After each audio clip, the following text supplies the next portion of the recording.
ng trabaho, hindi kumikita, at alam mo ba yung feeling na hindi ka makatulog ng maayos? Kasi kahit pagod ka na, may iniisip ka pa rin tungkol sa negosyo. Nakaka-relate ka ba? Kasi ganito rin ang nangyari kay Ruth. Ruth runs a bookkeeping services business. Tumutulong sa mga small and medium enterprises para sa kanilang finances.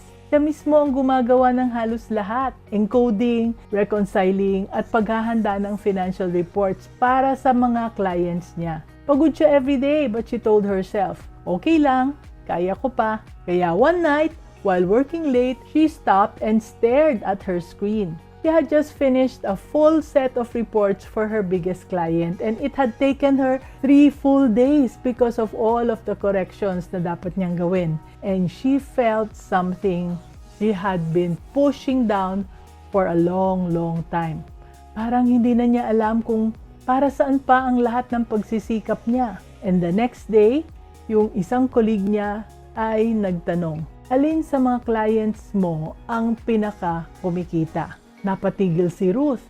Then she said softly, actually, hindi ko alam. She had never stopped long enough to look. Turns out that biggest client, the one taking 3 days of corrections, was actually her least profitable account.